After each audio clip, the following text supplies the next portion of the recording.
क्योंकि जो सबसे जो अहम तरीन इस्लामी मदारिस हैं, जिनको एक मरतबा इन्हीं बीजेपी वालों ने टेररिज्म की, दहशतगर्दी की फैक्ट्रियां कह दिया था, लेकिन बुनियादी तौर पर जो नुकसान पहुंचा है अकलियतों को, वो पहुंचा ही इस बात से है कि आइन में उन पर एक ठप्पा लगा दिया गया मजहबी बुनियाद पर, जो कि सेकुलर मुल्क में नहीं होना चाहिए था। लेकिन मुसलमान का हाथ अब भी फैला हुआ है कि साहब हम माइनॉरिटी में, हमें ये दे दो वो दे दो। तो ये एक अफसोस की बात है। हिंदू तंजीमें खुद भी कर रही हैं, हुकूमत भी कर रही है, मुसलमान हाथ फैलाए खड़ा है, भाई हम माइनॉरिटी में हैं, हमें हमारा हक तो दे दो, हमें तो फला चीज मिलनी चाहिए थी, नहीं मिली।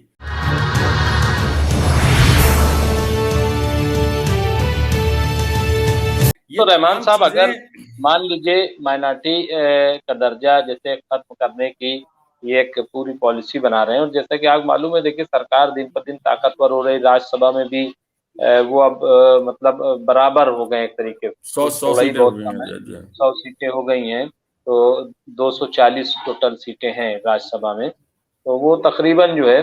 लेकिन क्या अगर इस तरीके से ये खत्म कर देंगे, जैसे आपने कहा मदारिस पे बहुत बड़ा असर पड़ेगा, तो क्या वाकई मदारिस को ये नुकसान पहुंचा सकते हैं? बिल्कुल। अरे आप पहुंचाने, अभी तो आपने खुद कहा था कि रातों रात 370 खत्म कर दी, ये कर दिया वो कर दिया। अगर स्टेट चाहे, अच्छा उस स्टेट में सबसे बड़ी जो पहली पहल करेगी वो यूपी होगी, आप भी देख लीजिएगा। क्योंकि जो सबसे जो अहम तरीन इस्लामी मदारिस हैं, जिनको एक मरतबा इन्हीं बीजेपी वालों ने टेररिज्म की, दहशतगर्दी की फैक्ट्रियां कह दिया था, पब्लिक प्लेटफॉर्म से कहा गया था कि ये इस्लामी मदारिस जो हैं ये दहशतगर्दी की फैक्ट्रियां हैं, ये कहा था। तो सबसे मैं समझता हूं कि पहल तो यूपी ही करेगी, और वहां और जो अब तो आरएसएस के लोग जब चाहते हैं तब दारुल उलूम देवबंद जाते हैं, वहां मीटिंगें होती हैं, अब तो बहुत मतलब कॉमन सी बात ही हो गई है। भाई वो बाहर से भी हमला करते हैं, अंदर से भी हमला करते हैं, उनकी स्ट्रेटेजी ये है। ये आप जी जी। समझिए इस बात को। आज मुस्लिम राष्ट्रीय मंच रमजान के महीने में इफ्तार पार्टियां भी देगा, तो वो क्या है, जरा सोचिए हाँ वो क्या है। तो वो हाँ हाँ। अंदर जाके भी काट रहे हैं, बाहर से भी हर तरह से काट रहे हैं, और हम उसमें कुछ नहीं कर सकते, क्योंकि हमारे बड़े बड़े जय्यद उलेमा जो हैं वो मुस्लिम राष्ट्रमंच में पहुंच चुके हैं, और मुस्लिम राष्ट्रमंच के हक में बयानात दे रहे हैं। अभी किसी यूपी की हुकूमत के बारे में भी मैंने परसों पढ़ा है, कोई साहब बयान दे रहे थे, मुसलमान थे, कि साहब यूपी के मुसलमान योगी जी से बेपनाह मुतमईन हैं और बहुत खुश हैं। मैं और आचार्य प्रमोद कृष्णम के साथ बैठा था, जी तो कुछ लोग और बैठे थे, तो बातचीत चल रही थी, तो उन्होंने कहा, मुमताज साहब, मुमताज भाई, मैं जब बीजेपी के दफ्तर ऐसे पहुंचा तो मैंने देखा कि ये बड़ी बड़ी दाढ़ी 10-15 मौलवी खड़े थे। तो जब उन्होंने कहा 10-15 मौलवी खड़े थे, तो मैंने कहा बस 10-15? वो वो वो इतना हंसे, वो इतना हंसे, मैंने कहा भाई बस 10-15? अरे तो बहुत, तो वो जो है, तो हालत तो यही हो रही। बहरहाल ये जो हम लोग बात कर रहे थे, ये वाकई अगर देखा जाए तो एक बड़ा मौजू है, बहुत अहम है कि अल्पसंख्यक दर्जे को लेकर के, माइनॉरिटी कैरेक्टर को लेकर के जिस तरीके से ये चीजें की जा रही, मुझे लग रहा है कि मैंने आज लिखा भी है कि इसमें नियत जो है वो ठीक नहीं लग रही है। बाकी नहीं नहीं, तमाम जो है, नियत क्या, नियत मैं आपको बता देता हूँ। भाई जिन स्टेट्स में, और जिन का क्या मतलब हुआ, जब कॉन्करेंट लिस्ट में ये है, तो कोई भी स्टेट अपने यहाँ किसी भी गिरोह को, किसी भी ग्रुप को, किसी भी फरके को माइनॉरिटी करार दे सकती है। लिंग्विस्टिक माइनॉरिटी भी, सिर्फ रिलीजियस ही नहीं, किसी भी लिहाज से, कल्चर के लिहाज से। ये आदिवासियों में यही काम करेंगे कि वो कल्चरल माइनॉरिटी है जी, उनका वोट गेन करने के लिए उनको एक दूसरी हालांकि आदिवासियों के जो राइट्स हैं वो अलग से महफूज हैं, और उनके बारे में अलग से स्पेशल कवानीन भी हैं, प्रोविजन भी हैं आइन वगैरह में। लेकिन अगर स्टेट इस तरह के कवानीन बनाकर वहां उन जगहों पर जहां हिंदू तादादन कम है, तो उनको माइनॉरिटी डिक्लेयर करने का मतलब ये होगा कि वो तमाम मुराद जो माइनॉरिटीज के लिए मखसूस हैं वो भी उनको मिल जाए। भाई वो मिल जाए।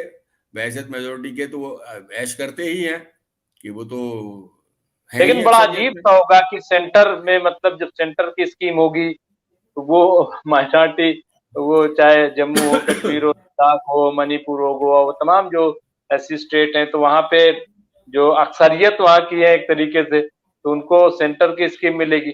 और स्टेट जब कोई बनाएगी माइनॉरिटी का, तो जाहिर है कि उसमें हिंदुओं को मिलेगी। ये मतलब अजीब मैं सा एक। जी जी। मैं वही कह रहा हूँ कि जो उनको बहैसियत मेजोरिटी, बहैसियत हिंदू के कह लीजिए, चलिए बहैसियत हिंदू के उनको तमाम जो आसानियां हैं, मुराआत हैं, वो होते हुए भी उनको वो मुराआत भी मिल जाएंगी जो माइनॉरिटीज के लिए मखसूस हैं, लिंग्विस्टिक माइनॉरिटीज के लिए, रिलीजियस माइनॉरिटीज के लिए। तो वो जिसको अंग्रेजी में कहते हैं कि my bread is buttered on both sides, उनके उनकी ब्रेड पे दोनों तरफ से मक्खन लगेगा, ये मैं ये कह रहा हूँ। हम्म। और नुकसान इसमें जाहिर है कई ऐसे भी इसमें पहलू आए कि कानून जैसे ये होने दीजिए। अभी मैं कतई तौर पर नहीं कह सकता कि मुसलमानों को और किस किस किस्म का नुकसान पहुंचेगा स्टेट अगर कानून बनाती है तो, क्योंकि वो जब कानून बनेगा तो उसमें कुछ ना कुछ फर्क भी रखा जाएगा। तो वो फर्क क्या बिल्कुल। होगा, क्या वो मुसलमान के नुकसान में जाएगा वो फर्क या फायदे में जाएगा, ये अभी फिलहाल कहना बहुत मुश्किल है। लेकिन बुनियादी तौर पर जो नुकसान पहुंचा है अकलियतों को, वो पहुंचा ही इस बात से है कि आइन में उन पर एक ठप्पा लगा दिया गया मजहबी बुनियाद पर, जो कि सेकुलर मुल्क में नहीं होना चाहिए था। उसका ये आज तक, शुरुआती गलती थी। हाँ, नुकसान के अलावा कुछ भी नहीं हुआ है, उससे कोई फायदा नहीं पहुंचा है माइनॉरिटीज को बहैसियत माइनॉरिटीज के। और उसका एक फर्क भी देख लीजिए, भाई माइनॉरिटीज में सिख भी तो हैं। जी जी। सिख कितने मुतमव्वल हैं आप ये देखिए।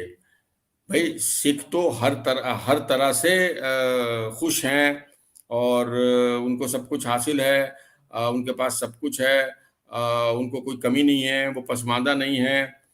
वो इसलिए कि उन्होंने खुद कोशिश की, उन्होंने अपने अपने अपने आप को मेहनत की। सुधारा, अपने कौम को सुधारा, मेहनत की। तो आज वो कभी भी कुछ भी नहीं मांगते किसी से, वो तो देते हैं और उल्टा। लेकिन मुसलमान का हाथ अब भी फैला हुआ है कि साहब हम माइनॉरिटी में, हमें ये दे दो वो दे दो। तो ये एक अफसोस की बात है। अगर ये ना होता तफरका अक़लियत अक्सरियत वाला, तो सबको मसावी मौक़े हर चीज़ के थे, ना ये झगड़े होते, ना सियासी इस्तेसाल होता, ना ये ठप्पे लगे हुए होते अक़लियत और अक्सरियत के। बहुत बेहतर होता मामला। और अब चलिए जो कुछ बहरहाल। भी होगा वो अभी देखना है। अब सुप्रीम कोर्ट जाहिर है कि ग्रांट कर देगा। तो टीएम पाई वाले केस में, अच्छा देखिए, टीएम पाई वाले केस में मैं और एक बात और बता दूं, उसमें हुआ क्या था। जी जी बिल्कुल। सुप्रीम कोर्ट ने यही कहा था, उन्होंने ये कहा था कि भाई बहुत सा इतना बड़ा मुल्क है, इतनी बड़ी पॉपुलेशन है, इतने सारे ग्रुप हैं, इतने कल्चर हैं, इतने मजाहिब हैं, इतने फिरके हैं, और उनमें से बेशतर तालीम से महरूम हैं। ये सुप्रीम कोर्ट के अल्फाज हैं। और उनकी हालत को, उनके हालात को बेहतर बनाने के लिए बुनियादी इकदाम जो करना है वो ये है कि उनको तालीम मैसर हो, उनको तालीम दी जाए। तालीम के लिए लिहाजा उन्होंने वो रूलिंग दे दी थी कि भाई वो तालीमी एजुकेशनल मकासद के लिए ये कर सकते हैं, वो कर सकते हैं।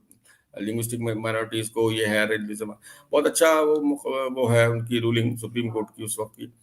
तो उसको देखते हुए अगर ये इतना होता कि भाई हर जगह, भाई आफ्टर ऑल इतने बड़े मुल्क में बेशुमार ऐसे इलाके थे जहां हिंदू बहुत पसमानदा थे, हिंदू बिल्कुल। बहुत पसमानदा थे, गरीब थे। उनकी हालत बेहतर बनाने के लिए हुकूमत ने बहुत सारे काम करती ही थी, हमेशा करती थी। तो अगर ये मसला ना होता तो वो सारे काम मसावी तौर पर हो रहे होते, इस बात की तखसीस के बगैर कि ये हिंदू है या मुसलमान है। अब एक जगह क्या बिल्कुल। होता है कि हिंदू के लिए काम किया जा रहा है, हिंदू तंजीमें खुद भी कर रही हैं, हुकूमत भी कर रही है, मुसलमान हाथ फैलाए खड़ा है, भाई हम माइनॉरिटी में हैं, हमें हमारा हक तो दे दो, हमें तो फला चीज मिलनी चाहिए थी, नहीं मिली। तो ये कितनी तकलीफ दे सूरत हाल है, ये ना होती। हम्म। तो बहरहाल रहमान साहब, बहुत बहुत शुक्रिया। हमने माइनॉरिटी की इशू पर एक अच्छी मुफस्सल बात की, और जाहिर है कि और भी हम बात करेंगे जब इसमें देखते हैं क्या पेशरफ्त होती है, किस तरीके से इस पे अमल किया जाता है, और क्या वाकई स्टेट जो है वो मरकज ने चूंकि एक तरीके से हरी झंडी दे दी है कि नहीं नहीं, स्टेट हर बना ये ना ना सकते ना हैं। ना, सुनिए सुनिए, ये लफ्ज इस्तेमाल मत कीजिए। मैंने आपको बताया, मैंने एफिडेविट पढ़ा है, उसमें कोई कानूनी सकम नहीं है, उसमें कोई इधर उधर की बात नहीं की गई। उसमें सीधी तरह टीएम पाई के केस का भी हवाला दिया गया है, और उसमें ये कहा गया है कि ये कॉन्करेंट लिस्ट में है, इसलिए हमें क्यों आप झाड़ पिला रहे हैं। हमने कोई गफलत नहीं की। जिन स्टेट्स में मसाइल हैं उन स्टेट्स ने खुद क्यों नहीं कानून बनाया, जबकि उनको इख्तियार है। उन्होंने ये कहा है एफिडेविट में, जो कि उसमें कोई भी चीज गलत नहीं है। नहीं नहीं, अब उस ठीक है, एफिडेविट शुक्रिया। पर जो फैसला होगा सुप्रीम कोर्ट का उसी एफिडेविट पर मबनी होगा और उसका हवाला होगा उस फैसले में, आप देख लीजिएगा, यानी जी जी। एफिडेविट का। तो इसको भी तो बुनाएगी भाजपा कि हमने एक और काम कर जाहिर दिया। जाहिर है, वो तो कहने की जरूरत ही नहीं है। हाँ, देखो हमने या तो वहां भी कानून हिंदुओं को करेगी, वहां पे जहां कम अकलियती और वहां भी कम तो तादाद में है, हमने वहां भी उनको सारे हकूक दिला दिए। अब सारे तुम्हें ये हुकूक भी हक दिला हासिल दिए। है, वो भी हासिल है। हाँ, जाहिर है स्पेशल कि अब स्टेटस, चूंकि जी जी काम वहां होगा और नाम यहाँ होगा और फायदा उसका यहाँ सियासी होगा। हाँ फायदा हाँ होगा। हाँ, बिल्कुल बिल्कुल तो बिल्कुल यही बहरहाल बात जी जी, रहमान साहब बहुत बहुत शुक्रिया, काफी वक्त है। दिया आपका हमने, लेकिन बड़ी अच्छी बातें और बहुत सुकून से हमने हर बात को बड़ी बारीकी से, और मुझे मुझे लग रहा है कि ये तमाम बातें जो हैं वो अगर लोग सुनेंगे और समझने की कोशिश करेंगे तो बहुत सारी चीजें समझ जाएंगे और फिर बात करने में बड़ी आसानी होगी। बहुत बहुत शुक्रिया रहमान साहब।